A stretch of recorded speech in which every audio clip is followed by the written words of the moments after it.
जय हिंद दोस्तों, स्वागत है एक बार फिर से आपके अपने YouTube channel GS hub by DS sir में। तो कैसे हो आप लोग? उम्मीद करता हूँ आप सब अच्छे होंगे। साथ ही आज की श्रृंखला में हम देखने वाले हैं आईसीएआर और आईएआरआई का जो री एग्ज़ाम हुआ है आज, उसका एग्ज़ाम का जो 2023 का री एग्ज़ाम हुआ है उसके 8 जुलाई का एग्ज़ाम का एनालिसिस देखने वाले हैं। आज है 8 जुलाई और 8 जुलाई के जो लगभग सभी शिफ्टों में महत्वपूर्ण 50 प्रश्न बन सकते थे, इन सभी का हम डिटेल से अध्ययन करेंगे और जानेंगे कि किस प्रकार से क्वेश्चन आने वाले दिनों में आपसे पूछ सकता है।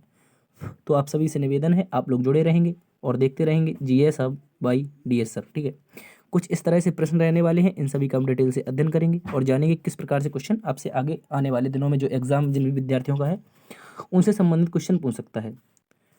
आज का मोटिवेशन कोड जो आपको ऊर्जावान बनाएगा और मंजिल के प्रति जागरूक रखेगा। कह रहा है साथी, सफलता तुम्हारा परिचय दुनिया से करवाती है। सफलता तुम्हारा परिचय दुनिया से करवाती है, जबकि असफलता तुम्हें दुनिया का परिचय करवा देती है। यानी कि आप यदि सफल हो जाते हैं साथी, यदि आप सफल हो जाते हैं तो जो आपके आस पड़ोसी वाला जो माहौल है, समाज है, वो आपके पीछे, यानी कि आपके पीछे चलने का मतलब है कि आपका क्या करेगा, आपका अनुकरण करेगा। यानी कि आपको क्या मानेंगे, बहुत सारे लोग मोटिवेशन मानेंगे। ठीक है, परंतु यदि आप असफल हो जाते हैं, यदि आप असफल हो जाते हैं निरंतर तैयारियों करते करते, तो लेकिन वो दुनिया क्या कहती है, वो आपको एक डिमोटिवेट मानने लगती है। यानी कि वो कहती है कि फलाने का लड़का तो पढ़ रहा था, उसको क्या सफलता मिल गई, तुम्हें पढ़ाकर क्या करें। ठीक है, और यदि आपको सफलता मिल जाती है तो वही व्यक्ति कहता है कि फलाने का लड़का जो पढ़ रहा था उसे सफलता मिली है, तुम्हें भी सफलता जरूर मिलेगी। मतलब आने वाले जो पीढ़ी है उसके लिए आप एक मोटिवेट का कार्य करते हैं। ठीक है, तो याद रखेंगे, सफलता तुम्हारा परिचय दुनिया से करवाती है और असफलता तुम्हें दुनिया का परिचय करवाती है। दुनिया किस तरह से आपसे व्यवहार करेगी असफल होने के बाद, वो आप समझ सकते हैं। जिन भी विद्यार्थियों के साथ ऐसा हुआ है वो समझ सकते हैं इस भावना को। तो आपको ऐसा नहीं करना है, आपको क्या प्राप्त करनी है, सफलता प्राप्त करनी है। तो उसके लिए आपको कठिन परिश्रम और मेहनत और निरंतर प्रयास करते रहना है।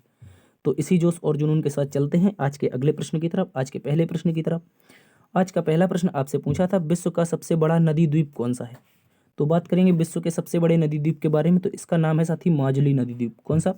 माजुली नदी द्वीप है। याद रखेंगे, Guinness book of world records ने माजुली नदी द्वीप को दुनिया का सबसे बड़े नदी द्वीप का दर्जा दिया है। ठीक है, याद रखेंगे किसने दिया है, तो Guinness book of world records के द्वारा इसको दर्जा दिया गया है।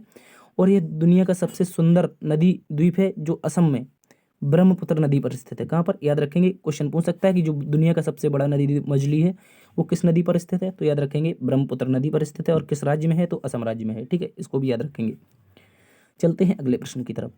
अगला प्रश्न आपसे कह रहा है, सिरका में कौन सा अम्ल पाया जाता है? तो सिरका की बात करेंगे, इसमें पाया जाता है साथी आपका एसिटिक अम्ल। क्या पाया जाता है? एसिटिक अम्ल। इंपॉर्टेंट है, याद रखेंगे। CH3COOH इसका रासायनिक सूत्र होता है। और जबकि इसको एथोनिक अम्ल के नाम से भी जानते हैं, क्योंकि जो एथोनिक अम्ल होता है वो सिर्फ एसिटिक अम्ल ही होता है और इसका सेम क्या होता है, अणु सूत्र होता है। ठीक है, याद रखेंगे। याद रखेंगे, एसिटिक अम्ल में प्राथमिक घटक मौजूद होते हैं जिसका रासायनिक सूत्र समान होता है। ठीक है, याद रखेंगे, सिरके के समान। और बात करेंगे एसिटिक अम्ल की, जो इसमें बैक्टीरिया होता है वो एथेनॉल या शर्करा के किण्वन के द्वारा निर्मित होता है। जो एसिटिक अम्ल यानी कि सिरका में जो बैक्टीरिया होता है जिसका जो निर्माण होता है वो किसके द्वारा होता है, या तो एथेनॉल के द्वारा या शर्करा के जब किण्वन होता है। यानी कि आपने देखा होगा, जो गन्ने का जूस जो होता है उसको जब आप बहुत सारे दिनों के लिए रख देते हैं तो उसमें शर्करा का क्या हो जाता है, किण्वन हो जाता है। ठीक है, तो जब ये शर्करा का किण्वन हो जाता है तो ये क्या बन जाता है, सिरका बन जाता है। क्या बन जाता है, याद रखेंगे, सिरका। इसी को हम एसिटिक एसिड कहते हैं, या फिर इसी को साथ ही हम क्या कहते हैं, एथेनॉइक अम्ल कहते हैं। ठीक है, इंपॉर्टेंट है, इसको आप लोग अच्छे से याद रखेंगे। चलते हैं अगले प्रश्न की तरफ।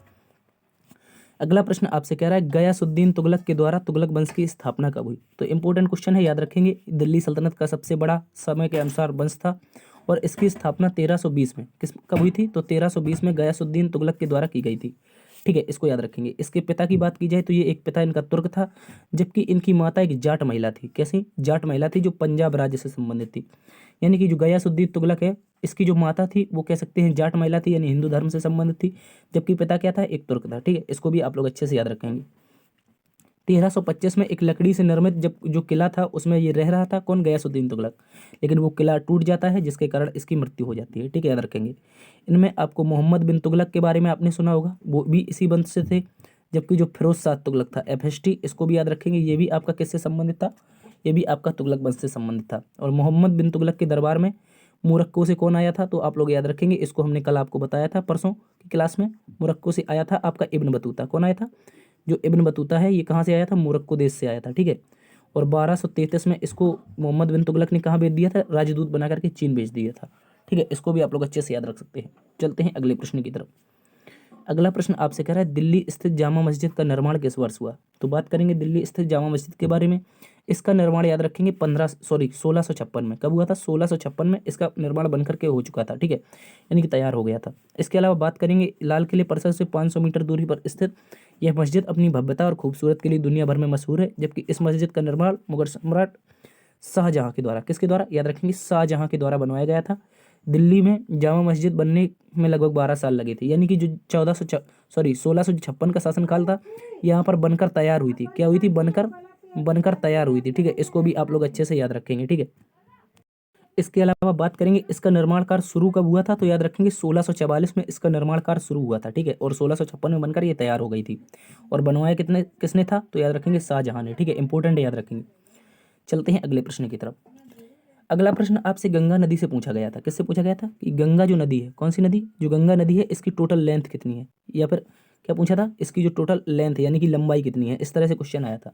तो गंगा नदी की बात की जाए तो इसकी कुल लंबाई कितनी है, याद रखेंगे 2525 किलोमीटर। कितनी है, 2525 किलोमीटर इसकी कुल लंबाई है, ठीक है। याद रखेंगे गंगा जो नदी है वो गंगोत्री ग्लेशियर से होकर निकलती है, यानी कि गंगा नदी के बारे में अगर बात की जाए तो ये 2 नदियों का संगम होता है। कितने नदियों का, 2 नदियों का संगम, ठीक है। इनमें से आपकी एक होती है अलकनंदा, जबकि दूसरी होती है भागीरथी, जो देवप्रयाग में आकर के मिल जाती हैं और इसका निर्माण गंगा बन जाता है, ठीक है, याद रखेंगे। अगर बात करेंगे गंगा के सहायक नदियों के बारे में तो सबसे बड़ी सहायक नदी आप यहाँ पर देख सकते हैं, कौन सी है, यमुना नदी है, ठीक है, जो कि पश्चिमी छोर से आकर मिलती है। इसके अलावा गोमती नदी, घाघरा नदी, गंडक नदी, कोसी नदी, ये उत्तर से मिलने वाली नदियाँ हैं, जबकि दक्षिण से बात की जाए तो यमुना के अलावा सोन नदी हो जाती है। और इसके अलावा जो गंगा है ये आपकी 2 भागों में पश्चिम बंगाल में बढ़ जाती है, जिनमें एक इसका नाम हुगली हो जाता है, ठीक है, याद रखेंगे। तो ये सारी की सारी नदियाँ किससे संबंधित हैं, ये गंगा की सहायक नदियाँ हैं, जबकि गंगा नदी की जो टोटल लेंथ है वो 2525 किलोमीटर है। इसको भी याद रखेंगे, ठीक है। चलते हैं अगले प्रश्न की तरफ। अगला प्रश्न आपसे पूछा गया था फ्रांस में राष्ट्रीय दिवस बेस्टल दिवस के रूप में कब मनाया जाता है, इस तरह से क्वेश्चन आया था। तो बात करेंगे फ्रांस के राष्ट्रीय दिवस यानी बेस्टल दिवस के बारे में। तो ये 14 जुलाई को मनाया जाता है। कब मनाया जाता है, 14 जुलाई को मनाया जाता है। इसके मनाए जाने का कारण क्या है, तो याद रखेंगे बेस्टल दिवस 14 जुलाई को फ्रांस में प्रतिवर्ष मनाया जाता है और इसे औपचारिक रूप से फैट नेशनल यानी राष्ट्रीय उत्सव कहा जाता है, ठीक है, याद रखेंगे। 14 जुलाई 1789 को बेस्टल में हुए हमले की सालगिरह थी, ठीक है, याद रखेंगे। 1789 को बेस्टल नामक एक जेल थी जहां पर 7 आपके जो क्रांतिकारी थे वो बंद थे और इसी दौरान यहाँ पर क्या हो जाता है, हमला हो जाता है क्रांतिकारियों के द्वारा और उन क्रांतिकारियों को छुड़वा दिया जाता है। लेकिन जो वहाँ का सैनिक था जिसने इसको आज़ाद किया था तो उनके सैनिक को राजा के द्वारा क्या कर दिया, मार दिया जाता है, यानी कत्लेआम कर दिया जाता है। तो बेस्टल जेल में इस तरह से घटना हो जाती है। तो वहाँ के जो क्रांतिकारी थे उनके द्वारा क्या कर दिया जाता है साथी, यहाँ पर आग लगा दी जाती है जेल में, ठीक है। वहाँ पर तोड़ फोड़ करके हमला करके और राजशाही का जो दुरुपयोग कर रहे थे उनके प्रतीक के रूप में इसको देखा गया था और उसी से 1789 के समय फ्रांस की क्रांति का उद्भव हुआ था, ठीक है। 6-7 महीने बाद फ्रांस अपना क्या हो गया था, इसके बाद आज़ाद हो गया था, यानी राजशाही से खत्म हो गया था। चलते हैं अगले प्रश्न की तरफ। अगला प्रश्न आपसे कह रहा है कि खेलो इंडिया यूथ गेम्स के 5वें संस्करण का आयोजन कहाँ पर हुआ था। बात करेंगे खेलो इंडिया यूथ गेम्स के 5वें संस्करण के बारे में। साथ ही 5वां संस्करण आपका मध्य प्रदेश में हुआ था। कहाँ पर, याद रखेंगे मध्य प्रदेश में हुआ था। बात करेंगे जबकि चौथे संस्करण की तो इसका आयोजन पंचकुला में हुआ था। कहाँ पर, और पंचकुला कहाँ पर पड़ता है सर, तो पंचकुला की बात करें तो ये हरियाणा में आता जाता है आपका, कहाँ पर, हरियाणा में आ जाता है, ठीक है, याद रखेंगे। तो मध्य प्रदेश के कुल 8 शहरों में इसका आयोजन हुआ था, जिनमें से इंदौर, जबलपुर, ग्वालियर, उज्जैन, महेश्वर यानी कि जैसे मंडला के नाम महेश्वर, ठीक है, और मंडला और बालाघाट, ये कुल मिलाकर के 8 शहर थे जहाँ पर इसका आयोजन हुआ था। बात करेंगे इन खेलों में प्रथम स्थान पर कौन रहा, तो प्रथम स्थान महाराष्ट्र को, जबकि दूसरा स्थान हरियाणा रहा था और तृतीय स्थान पर आपका जो मेजबान होस्ट स्टेट था यानी कि मध्य प्रदेश रहा था, ठीक है। इसको भी आप लोग अच्छे से याद रखते हैं। चलते हैं अगले प्रश्न की तरफ। अगला प्रश्न आपसे कह रहा था कि जो नरम दल है और गरम दल है इसका आपस में विलय कब हुआ, यानी कि नरम दल और गरम दल की बात की जाए तो यहाँ पर सबसे पहले तो इसके विघटन की बात आती है। तो विघटन आपका 1907 में होता है। कब होता है, नरम दल और गरम दल का विघटन 1907 ईस्वी में होता है, जो आपके सूरत अधिवेशन के दौरान होता है। किस अधिवेशन के दौरान, याद रखेंगे सूरत अधिवेशन के दौरान इसका क्या होता है, विघटन होता है, ठीक है। अगर बात करेंगे इसके विलय की यानी कि आपस में समझौता कब हुआ, तो 1916 में लखनऊ अधिवेशन के दौरान। 1916 की बात की जाए लखनऊ अधिवेशन की एनी बेसेंट के सहयोग से, किसके द्वारा, ये भी याद रखेंगे किसने मध्यस्थता की थी, तो एनी बेसेंट के सहयोग से गरम दल और नरम दल को पुनः कांग्रेस के एक मंच पर एक साथ लाने का प्रयास किया। इन दोनों का यह प्रयास 1916 में लखनऊ सम्मेलन के दौरान कांग्रेस के अधिवेशन में पूरा हुआ। और लखनऊ अधिवेशन के दौरान अध्यक्षता किसने की थी? तो अंबिका चरण मजूमदार ने। किसके द्वारा? अंबिका चरण मजूमदार के द्वारा इसकी अध्यक्षता की गई थी, ये भी याद रखेंगे, ठीक है। तो लखनऊ अधिवेशन से बनता है कांग्रेस गरम दल नरम दल एक हुए थे। इसके साथ साथ कांग्रेस और मुस्लिम लीग, याद रखेंगे, कांग्रेस और मुस्लिम लीग ये भी दोनों एक हुए थे, ठीक है। कांग्रेस और मुस्लिम लीग ये भी दोनों एक हुए थे, ठीक है, ये भी याद रखेंगे आप लोग। इसके अलावा बात करेंगे इसके अध्यक्ष की, तो अंबिका चरण मजूमदार इसके अध्यक्ष थे, ठीक है। चलते हैं अगले प्रश्न की तरफ। अगला प्रश्न आपसे कह रहा है राजभाषा आयोग का गठन किस वर्ष हुआ? तो बात करेंगे राजभाषा आयोग के गठन के बारे में। तो राजभाषा आयोग का गठन कई बार हुआ है साथी। अगर बात करेंगे पहली बार कब हुआ, तो पहली बार 1955 में हुआ था, ठीक है। जब आपका उस समय आंदोलन चल रहा था दक्षिण में, जो राज्य के भाषा के आधार पर राज्यों के पुनर्गठन की बात चल रही थी, उसी समय राजभाषा आयोग का गठन किया गया था। तो इस दौरान जब गठन होता है साथी, तो याद रखेंगे आप लोग 1955 में होता है। और राजभाषा संबंधी निपटारे के लिए, याद रखेंगे, विवाद के निपटारे के लिए संविधान ने 1955 में राजभाषा आयोग का गठन किया था संविधान के तहत, ठीक है, याद रखेंगे, जिसने 1956 में अपनी रिपोर्ट प्रस्तुत की थी, ठीक है। यानी कि इसका कुल मुख्य उद्देश्य जो था वो उसको ये निर्धारित करना था कि भारत की राजभाषा क्या होगी, ठीक है।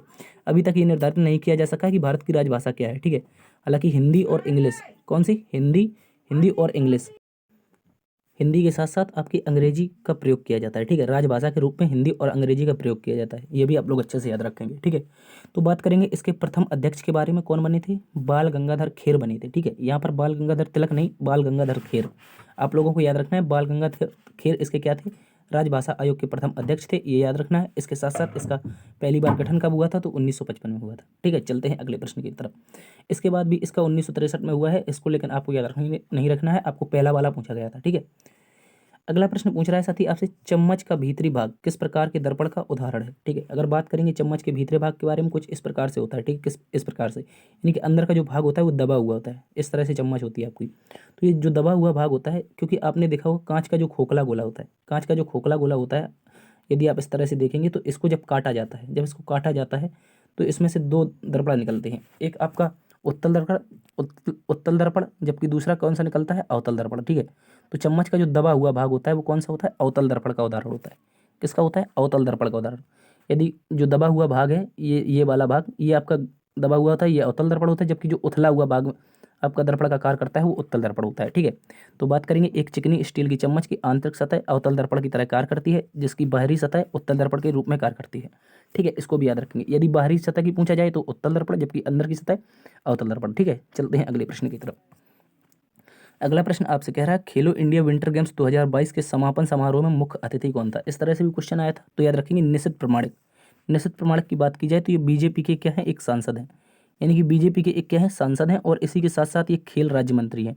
क्या है? खेल राज्य मंत्री, ठीक है, याद रखना है आपको। तो निशित प्रमाणिक को खेलो इंडिया यूथ गेम्स के खेलो इंडिया विंटर गेम्स के जो 2022 का समापन हुआ था उसमें मुख्य अतिथि के रूप में क्या किया गया था? शामिल किया गया था, ठीक है। चलते हैं अगले प्रश्न की तरफ। अगला प्रश्न आपसे कह रहा है फसल कटाई के बाद गान नगाई उत्सव किस प्रदेश में मनाया जाता है? बात करेंगे गान नगाई उत्सव के बारे में साथी। ये आपका मणिपुर में मनाया जाता है। कहाँ पर? गान नगाई अगर फेस्टिवल की बात की जाए तो मणिपुर में मनाया जाता है, जो जोंग, याद रखेंगे, जेलियांगरोंग, कौन? जेलियांगरोंग समुदाय के द्वारा मनाया जाता है, ठीक है। ये भी याद रखेंगे, मणिपुर में एक समुदाय है जिसका नाम है जेलियांगरोंग, इसी के द्वारा गान नगाई उत्सव को मणिपुर में मनाया जाता है। यह हर साल फसल कटने के बाद मनाया जाता है, ठीक है। इसके अतिरिक्त बात करेंगे संगाई महोत्सव की। कौन से? संगाई महोत्सव की बात की जाए तो ये भी आपका मणिपुर में ही मनाया जाता है, ठीक है। इंपॉर्टेंट है, याद रखेंगे, जो कि लोकटक झील में स्थित होता है, ठीक है। अगला प्रश्न आपसे कह रहा है कि मानव विकास सूचकांक की पहली बार रिपोर्ट कब जारी की गई? क्वेश्चन इस तरह से हम कल परसों डिस्कस कर चुके हैं। तो मानव विकास सूचकांक की अगर बात की जाए तो पहली जो रिपोर्ट थी 1990 में निकाली गई थी। कब निकाली गई थी? तो 1990 में। पाकिस्तानी अर्थशास्त्री थे महबूब उल हक, और उनके सहयोगी थे भारतीय अर्थशास्त्री अमर्त्य सेन, ठीक है, याद रखेंगे। अमर्त्य सेन और महबूब उल हक के द्वारा 1990 में मानव विकास सूचकांक का निर्माण किया गया, जिसका उपयोग संयुक्त राष्ट्र यानी कि UNDP, United Nation Development Programme, संयुक्त राष्ट्र विकास कार्यक्रम इसका प्रयोग करता है, और ये क्या करता है? मानव विकास सूचकांक जारी करता है, ठीक है। वर्तमान में अगर भारत की रैंक की देखी जाए तो भारत की रैंक 132वीं है, ठीक है। इसको भी याद रखेंगे। इसके जो 3 आधार होते हैं वो जीवन प्रत्याशा होता है। क्या होता है? जीवन प्रत्याशा के अलावा उच्च शिक्षा होती है, ठीक है, शिक्षा होती है, यानी कि साक्षरता कह सकते हैं इसको। क्या कह सकते हैं? साक्षरता, ठीक है, साक्षरता होती है। और इसी के साथ साथ क्या होती है? प्रति व्यक्ति आय, ये 3 मूल आधार होते हैं, ठीक है, ये भी याद रखना है। प्रति व्यक्ति आय, और इसी के साथ साथ क्या होता है, शिक्षा यानी साक्षरता और जीवन प्रत्याशा, ये 3 इसके आधार होते हैं जारी करने के। ठीक है, चलते हैं अगले प्रश्न की तरफ। अगला प्रश्न आपसे कह रहा है कौन सी घटना में पौधों के लिए आवश्यक भोजन बनाने की विधि है। तो पौधों के लिए जो आवश्यक भोजन बनाने की विधि है वो प्रकाश संश्लेषण के द्वारा होती है। कौन सी घटना है, तो प्रकाश संश्लेषण की घटना के तहत पौधे भोजन बनाते हैं, और प्रकाश संश्लेषण के लिए क्लोरोफिल एवं सूर्य के प्रकाश के अनिवार्य रूप में आवश्यक है। क्या है, यानी कि पौधों का हरा होना आवश्यक है और इसी के साथ सूर्य का प्रकाश होना आवश्यक है। ठीक है, कार्बोहाइड्रेट जैसे जटिल रासायनिक पदार्थों का प्रकाश संश्लेषण का उत्पाद होता है।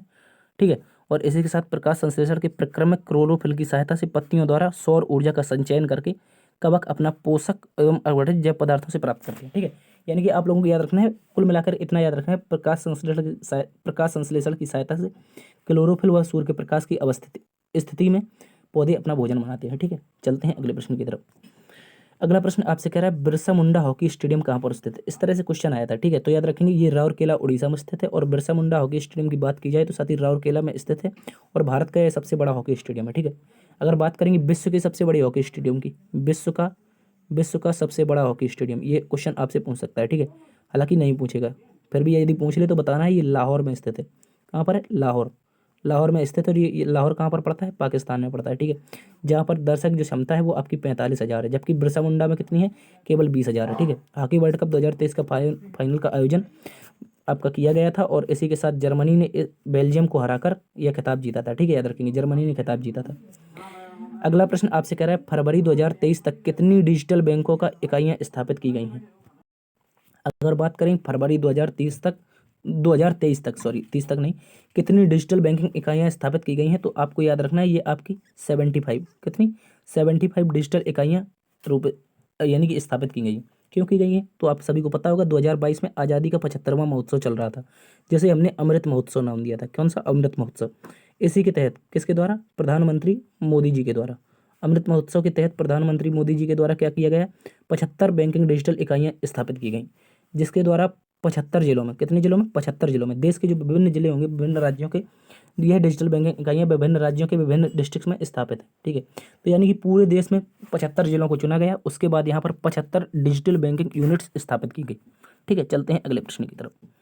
अगला प्रश्न आपसे कह रहा है द्रोणाचार्य अवार्ड किस क्षेत्र में दिया जाता है। तो द्रोणाचार्य अवार्ड एक खेल प्रशिक्षक के रूप में दिया जाता है। ठीक है, आप किसी भी खेल के कोच हैं, किसी भी खेल के क्या है, कोच, तो कोच के रूप में आपको क्या मिलेगा, सर्वश्रेष्ठ द्रोणाचार्य अवार्ड मिलेगा। ठीक है, द्रोणाचार्य अवार्ड की स्थापना 1985 में की गई थी। ठीक है, कब की गई थी, 1985 में, और यह अवार्ड विभिन्न क्षेत्रों के संबंधित प्रशिक्षक के लिए दिया जाता है।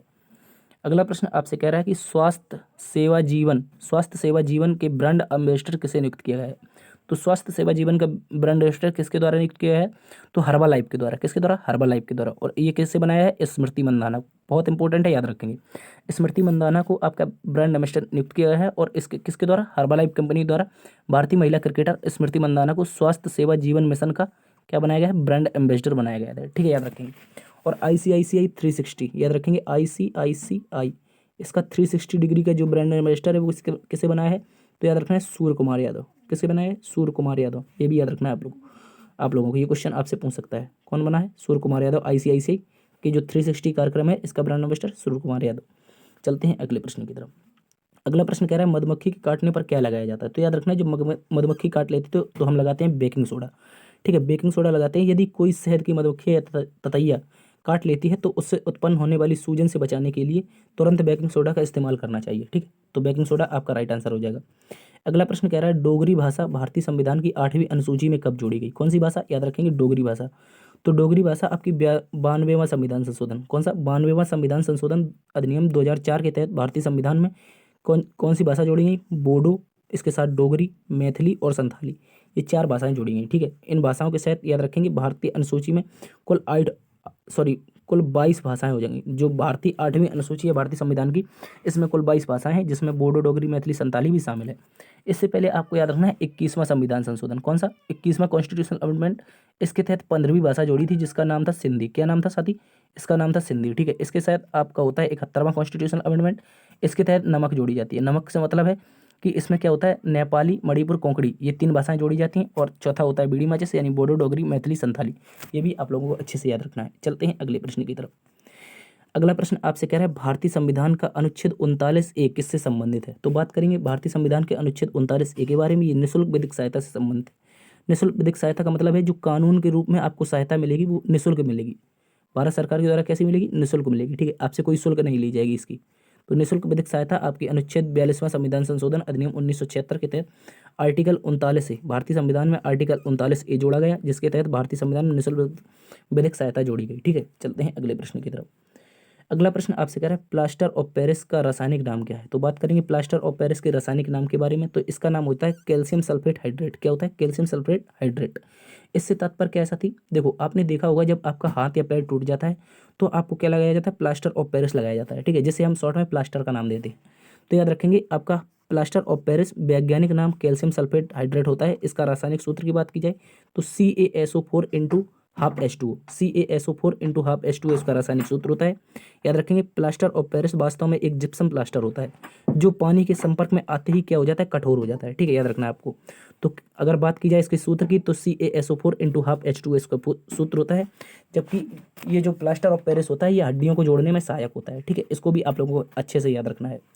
अगला प्रश्न आपसे कह रहा है स्वराज पार्टी के प्रथम अध्यक्ष या प्रथम सचिव कौन थे? इस तरह से क्वेश्चन आया था कि प्रथम अध्यक्ष और प्रथम सचिव कौन थे। दो ऑप्शन दिए गए थे वहाँ पर। अगर बात करेंगे प्रथम अध्यक्ष के बारे में साथी तो चितरंजन दास इसके प्रथम अध्यक्ष थे, जबकि प्रथम महासचिव आपके कौन थे? तो मोतीलाल नेहरू हो जाएंगे, ठीक है, इसको भी आप लोगों को अच्छे से याद रखना है। अगर बात करेंगे साथी स्वराज पार्टी की स्थापना के बारे में तो 1 जनवरी 1923 को इस पार्टी की स्थापना कांग्रेस से अलग होकर चितरंजन दास और मोतीलाल नेहरू जी के द्वारा की गई थी। और कहाँ पर हुई थी? तो याद रखना, इलाहाबाद में हुई थी। कहाँ पर हुई थी? बहुत सारे विद्यार्थियों को नहीं पता होगा, इसकी स्थापना इलाहाबाद में हुई थी चितरंजन दास और मोतीलाल नेहरू के द्वारा, ठीक है। और इसका नाम क्या रखा गया था? अखिल भारतीय कांग्रेस खिलाफत स्वराज पार्टी, ठीक है, यानी कि कांग्रेस से इनकी अनबन हो जाती है, इसी के तहत ये दोनों क्या करते हैं? आपकी स्वराज पार्टी की स्थापना कर लेते हैं, जिसका नाम क्या रखा? अखिल भारतीय कांग्रेस खिलाफत, यानी कांग्रेस के खिलाफ कार्य करने वाली पार्टी, ठीक है। तो इसके प्रथम अध्यक्ष चितरंजन दास, जबकि प्रथम सचिव महासचिव बात करेंगे मोतीलाल नेहरू थे, ठीक है, इंपॉर्टेंट है, याद रखेंगे इसको भी आप। तो ये थी आज की क्लास। उम्मीद करता हूँ आज की क्लास और एनालिसिस आपको पसंद आया है। यदि पसंद आया है तो आपसे निवेदन है कि एक बार से सेशन को लाइक कर दीजिए, दोस्तों में सेशन को शेयर कर दीजिए। यदि चैनल पर नए हैं और अभी तक आप हमको सुन रहे हैं तो प्लीज़ आपसे निवेदन है कि चैनल को सब्सक्राइब जरूर कर लें। इससे क्या होगा कि जो आने वाले जो विभिन्न एग्जाम होंगे उनका जो एनालिसिस आएगा उसका सबसे पहले जो आपका नोटिफिकेशन होगा वो आपके पास पहुँच जाएगा, ठीक है। तो आपसे निवेदन है कि सब्सक्राइब जरूर कर लें, ठीक है। देखते रहिए GSF बाई DS सर। और यदि आपको इंडियन जो आपका ICAR का जो एग्ज़ाम हुआ है IARI का जो री एग्ज़ाम था उसका भी जो एनालिसिस आपको पसंद आया है तो आपसे निवेदन है कि सब्सक्राइब जरूर कर लें, ठीक है। देखते रहिए GSF बाई DS सर। बड़ों का सम्मान करना, छोटों को प्यार देना। तब तक के लिए अपना ख्याल रखना। मिलते हैं कल इसी वक्त। जय हिंद।